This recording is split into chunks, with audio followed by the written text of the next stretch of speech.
Paid for by A Common America. Not authorized by any candidate or candidates committee. Learn more at www.acommonamerica.org.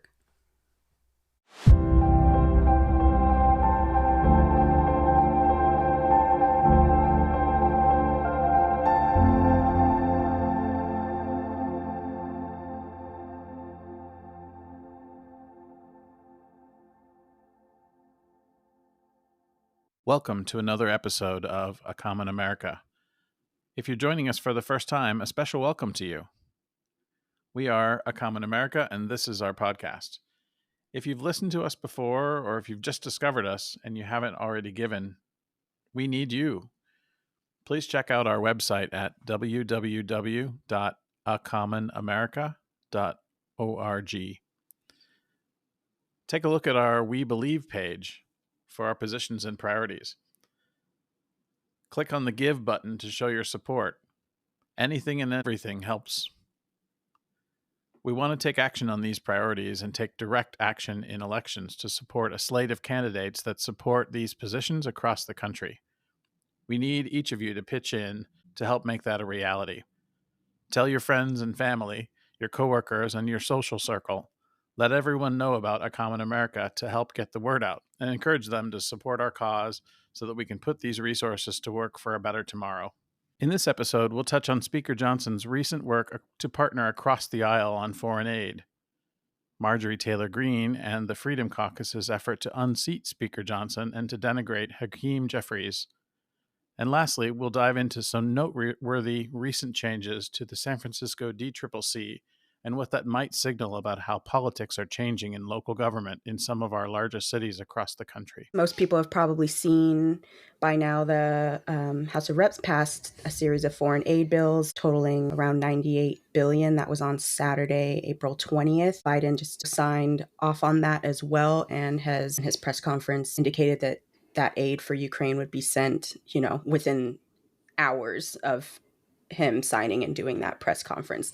The breakdown roughly was about $60 billion for Ukraine, around $26 billion for Israel, and around $8 billion for Taiwan and some other Indo-Pacific allies.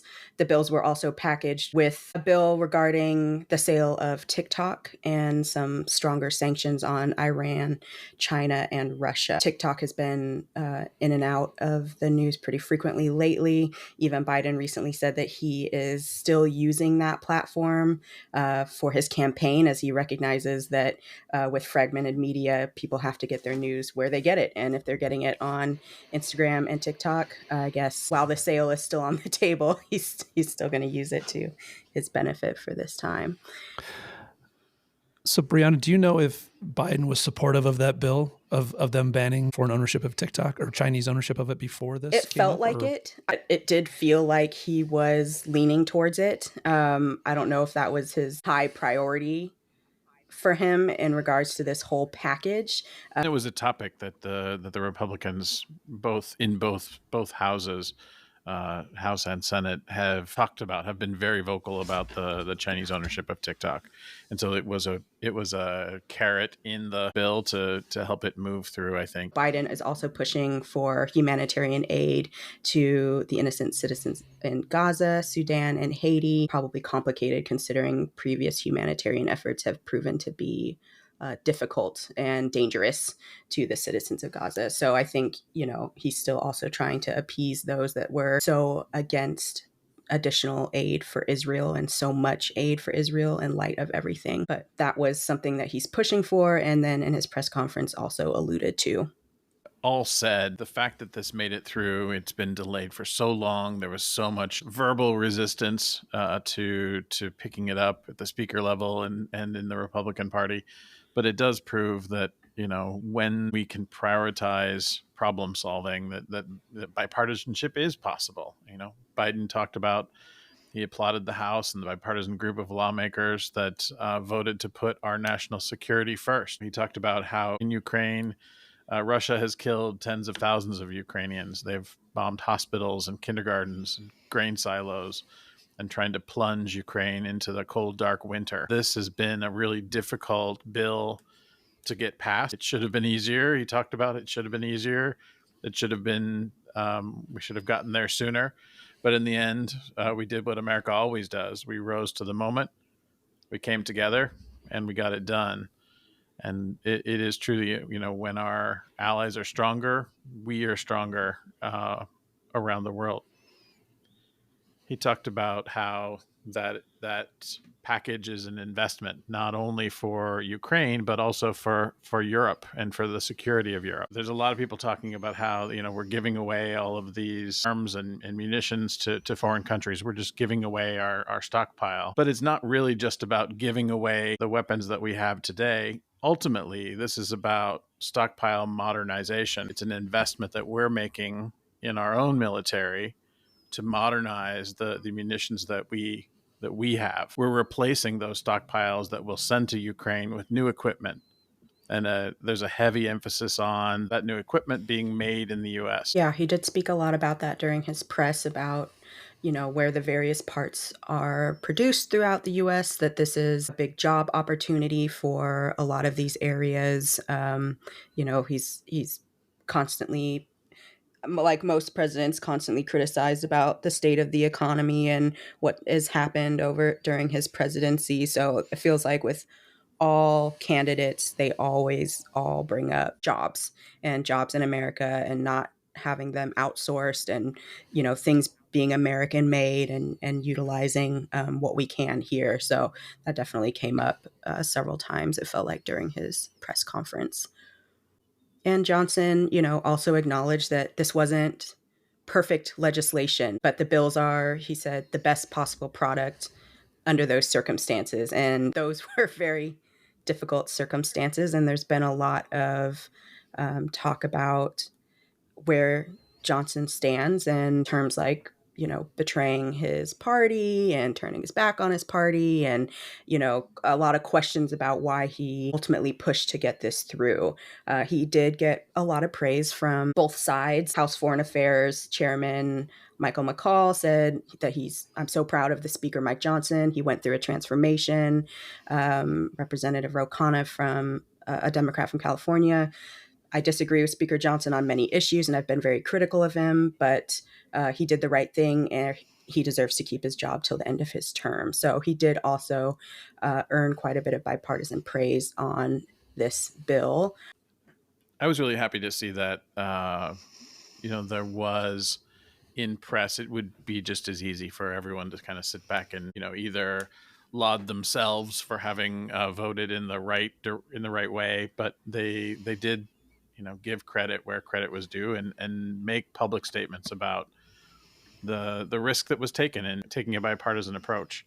So I was happy to see Democrats saying that about the speaker and about some of their colleagues who took the who took the stand and made the right call and voted what needed to be done. So we hear a lot about how this took way too long. Biden said it. We've said it internally quite a bit. So I think we should spend some time speculating on why it took so long, and why the sudden change from Johnson. Do either one of you have any ideas about that? People have spoken about, his own family ties. Johnson had said, to put it bluntly, I would rather send bullets to Ukraine than American boys. I believe it's larger than that, of course, as well. I do think on his end, he did see it as an investment opportunity, not just a financial investment in terms of getting new, more modernized equipment, but a long-term investment for the U.S. and gaining not necessarily new allies, but strengthening those relationships. So I think a lot of the talk came down to that overall he found it to be an investment, aside from doing the right thing, which, yes, he can take, definitely full credit for. But I think he saw the bigger picture for what this can be for the U.S. and took that step. Mark, what do you think about the notion of it being for political capital inside of the House in general, across the aisle? Was it a way for him to have a win, some partnership with Democrats? Do you think there's anything to that? You have to think that they've been spending a lot of time wondering about the Democrats and how they would support him. I mean, his team, Johnson's team, I mean.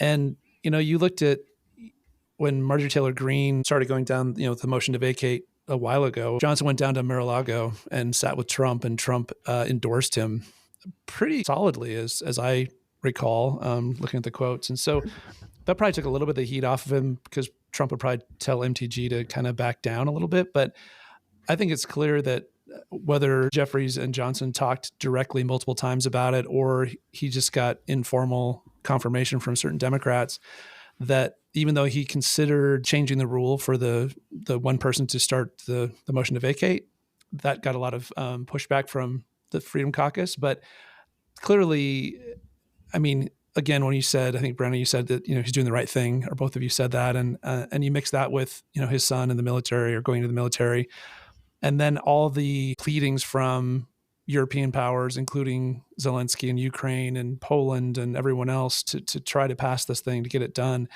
It just seems like, with the somewhat reassured, this last week he was somewhat reassured by, I think, the Democratic side, that they would actually vote for this. And if people came for his position, that the Democrats would probably, I think Jeffries even said that a handful of Democrats have already voiced that they would save him from that motion. So yeah, I think it's all, well, we don't know for sure, but it seems like it's all those things. I'm happy that it occurred because I support the aid.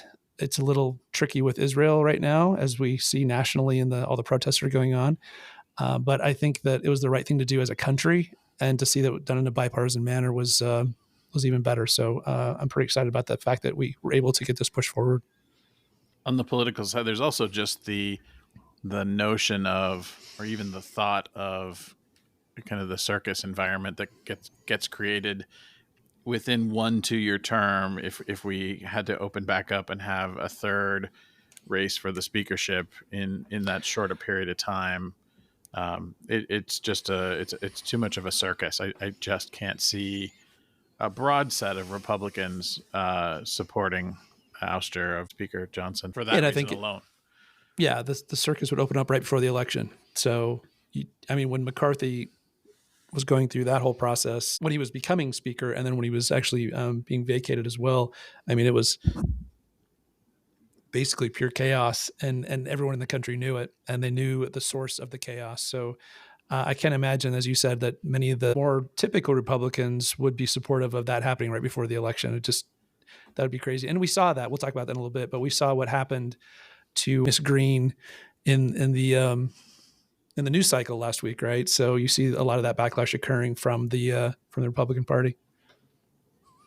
So this was kind of a way to create space between himself, Speaker Johnson, and the MAGA Republicans, an attempt to kind of regroup the Republican Party before November. Yeah, it seems like he's safe until the elections. What was it you were saying that the Republicans are referring them to themselves as now? I just noticed in several interviews that the Republicans that voted for these bills, the foreign aid bills, referenced Ronald Reagan a few times. And getting back to, we've talked a lot since Trump came to power, or I don't know what we call it exactly, to the throne in his case, that a lot of the Reagan tendencies have kind of gone by the wayside. And so, because Reagan was very much focused on the Soviet Union and the Cold War and massive investment, foreign aid, forward positioning, and Trump's a populist, right? So it seems like there's maybe a resurgence in as we go into the election, as you said, GM, that there might be more and more people trying to kind of go down that path as a Reagan Republican, maybe because they're more reasonable, and we're seeing the MTGs of the world, and Bob Good and Massey and all those people that are kind of being seen now as even more than extreme, right? They're not just extreme, but they're actually beyond that. And so I think we'll see more and more of that as November approaches. I didn't realize, Brianna, that this other quote from Johnson about, he stated that, Xi and Putin and Iran are, I think it's a George Bush term, axis of evil, when he used to include North Korea in that group. So I think that's, I didn't know that. That's pretty fascinating that he actually said that. So if he believes that, then I guess we're kind of back to where we were not too long, 20 years ago. So I think that's the piece of it that we just don't have the visibility into the true intelligence that exists, that he has access to, of what is changing behind the scenes. Why is now the time that it has to happen? We did see that he sat down with the director of the CIA last week, right? And the announcement was that he gave him a really good idea of what was going on in Ukraine and what might happen. I think that the timing of that seems interesting to me as well. So, and Johnson also said that he believed, the U.S. services, clandestine and others, that the reports they were giving, he actually in the DoD were actually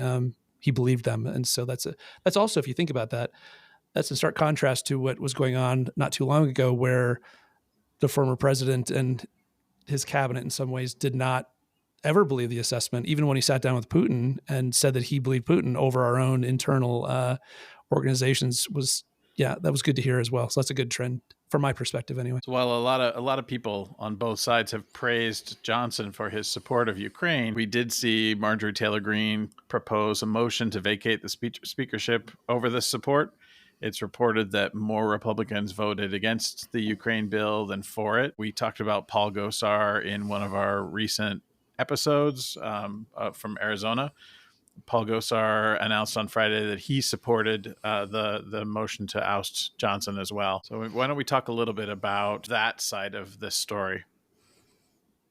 Sure. And then we also saw that Thomas Massie of Kentucky also added his name to the potentially to the list of representatives that want to push forward with vacating. So Marjorie, I think that's what I'll call her, or Moscow Marge, as we've seen I think it was in the Post, which I'm sorry, just made me laugh. It was so perfect, especially with that hat on, that Russian hat. Filed that motion once we had the spending package back in March. So it's been a little while. It's been over a month. And she said that Johnson was effectively standing with the Democrats in his efforts to kind of work across the aisle. So she also brought in some vitriol towards Hakeem Jeffries, saying that he's a dangerous and radical leftist. I think anything to actually get into the news cycle is what she actually will proclaim. But I think one of the things that Marjorie brings up is that there's all these Republican lawmakers that are leaving, right? So we're starting to look at the Democrats just being a few votes away from parity in the House, and that's a pretty big deal when you're talking about some of these bills because it's so closely divided. She blames a lot of those people that are retiring or quitting or leaving early. And the nice thing about that is that when you have, we've talked about this many, many times on the podcast before, when you have a closely divided Congress, you have to focus on bipartisanship because you'll literally get nothing done, which has been our one of the biggest issues that A Common America has been talking about is that we're in gridlock because we're so closely divided. So this is great. I think it's not great for Marjorie because as we saw, and I mentioned a little while ago, all the news articles about her were very, very negative, except for the one in Russia. We know that one of the Russian news outlets actually praised her. I can't remember exactly the quotes, but they were pretty hilariously Russian, in my opinion. But I think that we're starting to see, I'm hoping, we're starting to see the end of the tolerance of MTG and her thinking that she has the power to go off and push for the speaker to be gone and blame anyone she wants to blame. I'm hopeful that even, as we said, maybe the Reagan Republicans who align with what we call the Reagan Republican group, they've had enough, right? On the Hill, there was an article that talked about one of the GOP Republicans that voted for in the House that voted for the bill, the foreign aid bills. They called her an idiot, right? I saw that a few times. So they're not quiet and shy about their perspective on her anymore. And I'm hoping that it continues to go in that direction so that we can actually still see Johnson in a bipartisan effort with the help of the Democrats actually pass more and more legislation because the list is getting longer, right? Since the funding bill, we're starting to see more and more of these bills go through and he's getting help from the Democrats, and he and Mr. Jeffries definitely have some kind of side agreement, and it seems to be working for the country. So I'm really excited about that. Why do you think they haven't tried to remove her from their caucus? I mean, even though it takes like a 2/3 vote to not even, bring it up just to make a statement, she's always been pretty loud. She has gotten more unhinged throughout the years, which feels like she's just further and further alienating herself from her own party, but she's also finding some maybe not unlikely allies, but allies there too. But is there anything, does it just feel like it was too much trouble for them to really try and oust her altogether? Did it feel like they didn't because it would just show a further divide within the Republican Party, and that's not really what they were going for either. Just feels like something they could have even made a statement, to try and put it on the table, to even if they knew they weren't going to get enough votes to do it. Sure. I guess my opinion on the caucus, from the Freedom Caucus perspective, and this is just, again, my opinion, I don't know for sure, we're just speculating, but they're a group of, we'll call them firebrand types, right? They want to, that's why they put in the motion with one vote for the vacation of the speaker. I mean, they pushed for all this, right? So it was very clear at the beginning of this cycle that the Freedom Caucus looked at and said, look, we don't have a majority. We're very closely divided, Democrats, Republicans in the House. How can we, in our tens of people within the Freedom Caucus, leverage as much as we possibly can, or to get as much leverage as we can? So they pushed for everything they could, and the way they did that is they're just loud, and they threaten and they bully. And so I can see where the House itself, the Republican side of the House, would look to. I don't even think they would ever censure her either, but would like to kind of quiet her down, put her in a corner, and just tell her to just stop doing what you're doing. But I can't ever see. I mean, the Freedom Caucus is Bob Good, Andy Biggs, Paul Gosar. I mean, these are loud, super extreme people. I don't think that they think she deviates that far from what their core focus is. So I can't imagine that they would ever actually kick her out of the caucus.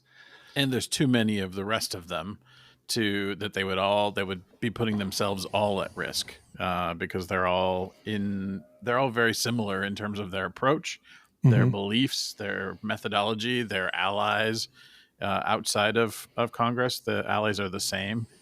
So if you put one in that situation and try to kind of push them out of the caucus, I think it can erode down to affect more people, and it would kind of avalanche from there for them. And I think that's concerning to the Republicans at large, but to the Freedom Caucus for sure.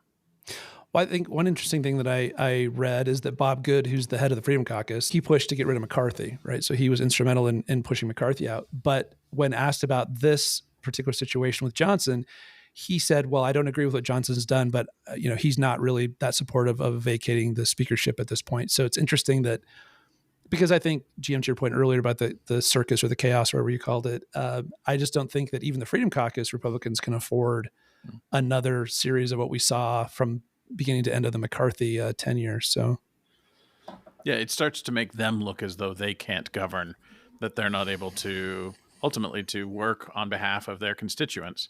If they're not able to govern and to make progress on behalf of their constituents, why would their constituents vote for them? I think they start thinking about what are the alternatives. What are the alternatives to Marjorie Taylor Greene in this upcoming election? Are there other candidates that could be more effective in doing the things that they need for people in Georgia?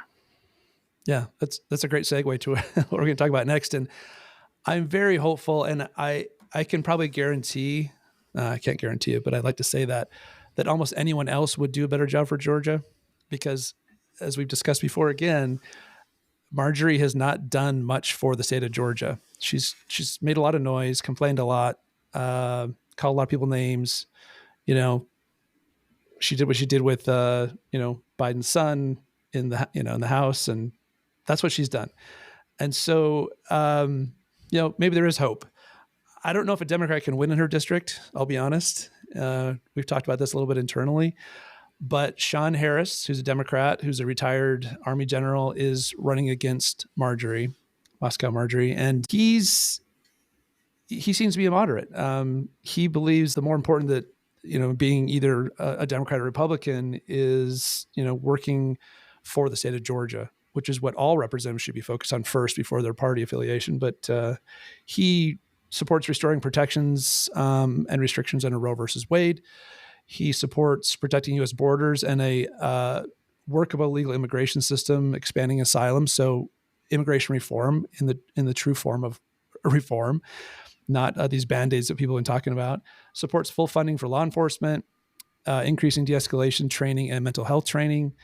Also supports the right of law-abiding citizens to own guns, to hunt, and protect themselves. Yeah, I think it'll be a race to watch, definitely. There was another story that didn't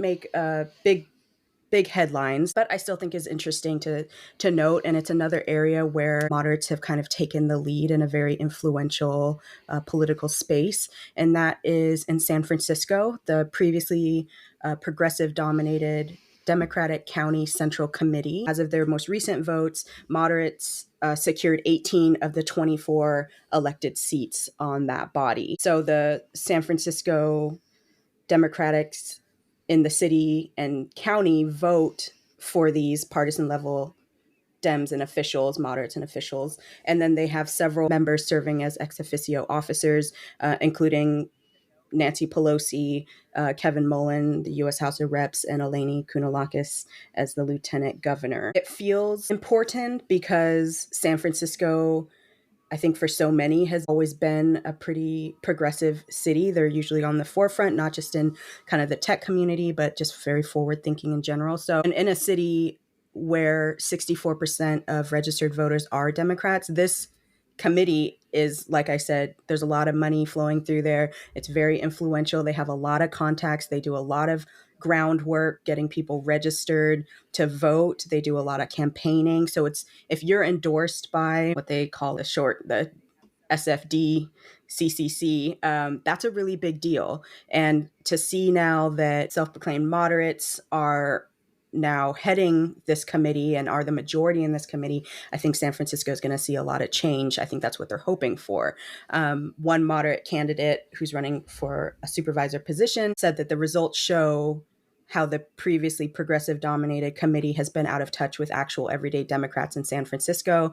San Francisco Democrats want representation in their local Democratic Party, and they didn't feel like they were getting that previously. So to win so many of the seats is a really big deal. The newly elected committee ended up passing a number of resolutions, kind of really laying out what their priorities were based on what they heard from their community. So support of labor unions, a big push for public safety, including a fully staffed police force, which is not something we always see in progressive cities or progressive run cities. Housing, of course, I think for most people, whether you live in San Francisco or not, understand that there's a huge housing crisis. They have a notoriously difficult planning code, estimated to be about 800,000 words, super hard to get through. The permits take a really long time, as in most spaces. The permits are subject to discretionary review, which, when you need 10 plus permits, different permits for building a house, and each one's subject to review. What San Francisco is essentially seeing is that it's not becoming a super desirable place for builders and investors when it can take, what they estimate sometimes a decade, 5 to 10 years before they can even break ground. And a lot of these rules and legislation around the permits goes way, way back. The earthquake, 1906, I believe, and then, saw bigger updates in, 1954. They were talking about how, when builders needed far less permits than they do today. So it makes the legislation and the rules and regulations a lot more difficult. The other big piece that the new committee was talking about is the concern about public safety. San Francisco generally has lower rates of violent crime compared to other areas of California and the US, but that doesn't necessarily reflect what San Francisco's feel and perceive as crime in their city and their neighborhood. So, looking at those large numbers is fine, but it's also, if people don't feel safe, then they don't feel safe, and, San Francisco, one of the San Francisco police departments, did report that robbery reports are at a 6-year low. The incidents of crime are falling, but what they're seeing, San Francisco's maybe seeing, which are boarded up buildings, increase in the homeless population, more graffiti, stuff like that, can be perceived as crime. It can start feeling like it's not safe. So public safety is big on their docket. That was part of when they mentioned having a fully funded and fully staffed police force is going to be really important. Seemed important to the citizens of San Francisco, Democratic voters. You walked us through some of these these changes in focus that are occurring in San Francisco, in Seattle. In our recent mayoral election, we elected a more moderate mayor, and they've just recently had elections at the city council level where a number of changes have occurred there, where progressives have moved off of the committee, and more moderate leaders have stepped forward to take that place on city council. You're seeing these changes in large cities, Seattle, San Francisco. I think my hope is that it's a shift that will become a trend across other large cities across the country, where moderates are stepping forward to actually try to solve a number of these problems. These are not going to be easy problems to solve, and it's going to take listening and problem solving and working through all of these issues. But the fact that there's skin in the game, there's a real focus on solving problems is heartening. It's pretty exciting to see moderates taking that over.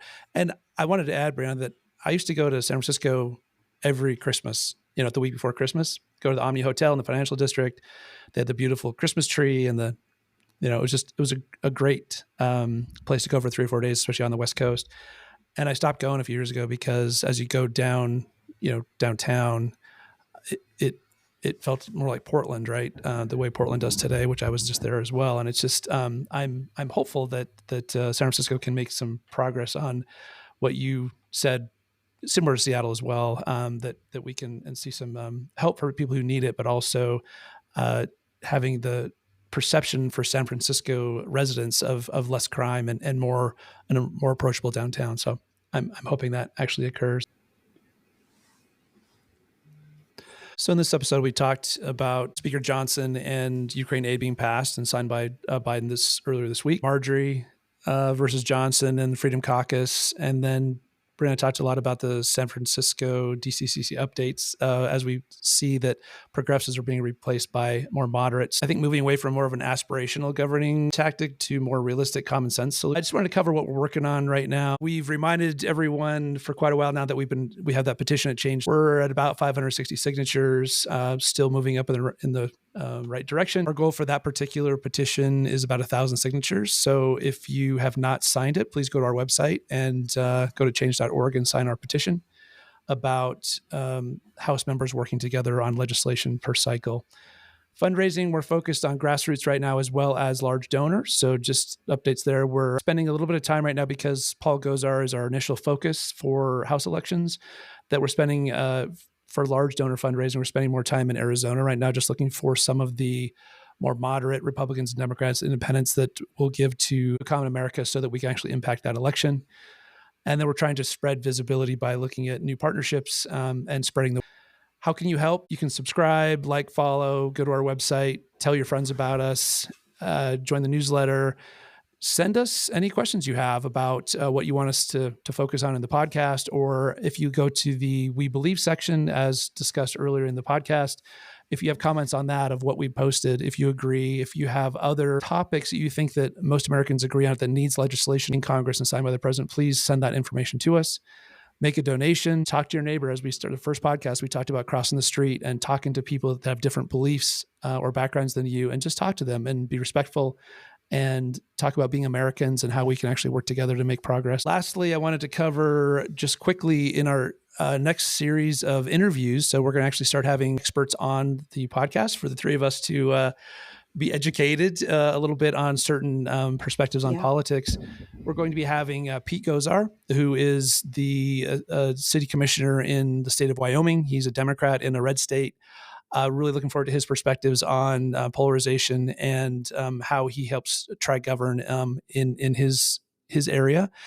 And secondly, we're going to have Charlie Whelan in, who's a professor at Dartmouth, who is an expert on centrist political positioning and polarization, and how as a country we can actually come together and make progress. So really looking forward to having both of those gentlemen on the podcast in the coming weeks. So please, after you listen to this podcast, stay tuned as we launch, Brianna, GM, and I launch a couple more podcasts that should be pretty interesting to listen to.